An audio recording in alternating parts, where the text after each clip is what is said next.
ভোরের আলো তখনও ঠিকমতো ফোটেনি।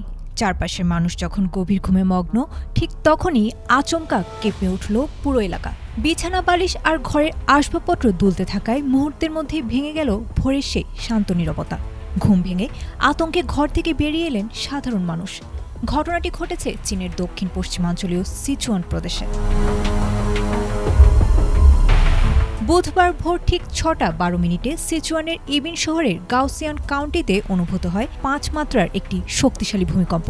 চায়না আর্থকোয়েক নেটওয়ার্ক সেন্টার জানিয়েছে, ভূপৃষ্ঠ থেকে মাত্র ৮ কিলোমিটার গভীরে ছিল এর উৎপত্তিস্থল। তবে আতঙ্ক এখানেই শেষ হয়নি। মূল ঝাঁকুনির মাত্র ১০ মিনিটের ব্যবধানে পুরো এলাকাকে আরও কাঁপিয়ে দেয় ৩ থেকে ৪ মাত্রার বেশ কয়েকটি আফটারশক। প্রকৃতির এই আকস্মিক আঘাতের পরপরই বিন্দুমাত্র সময় নষ্ট না করে সর্বোচ্চ তৎপরতা দেখিয়েছে স্থানীয় ও কেন্দ্রীয় প্রশাসন।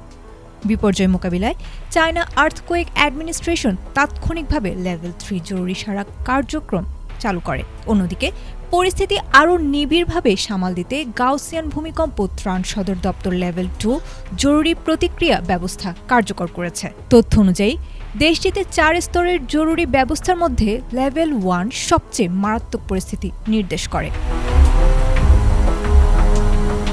ইতোমধ্যে সিচুয়ান ভূমিকম্প প্রশাসনের একটি বিশেষ কর্মী দল উপদ্রুত এলাকায় পৌঁছে উদ্ধার ও ত্রাণ কার্যক্রম শুরু করেছে। স্থানীয় প্রশাসনের সাথে কাঁধে কাঁধ মিলিয়ে তারা ক্ষয়ক্ষতির পরিমাণ নিরূপণ করছেন। স্বস্তির বিষয় হলো, এত বড় কম্পন এবং দফায় দফায় পরাঘাতের পরও এখন পর্যন্ত কোনো হতাহত বা প্রাণহানির খবর পাওয়া যায়নি। বর্তমানে সেখানকার জনজীবন ও সামগ্রিক পরিস্থিতি সম্পূর্ণ স্বাভাবিক রয়েছে বলে জানা গেছে।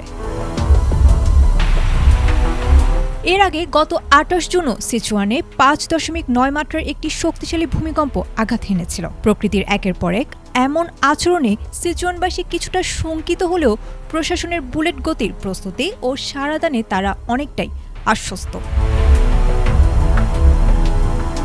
আয়েশা আক্তার, এটিএন বাংলা।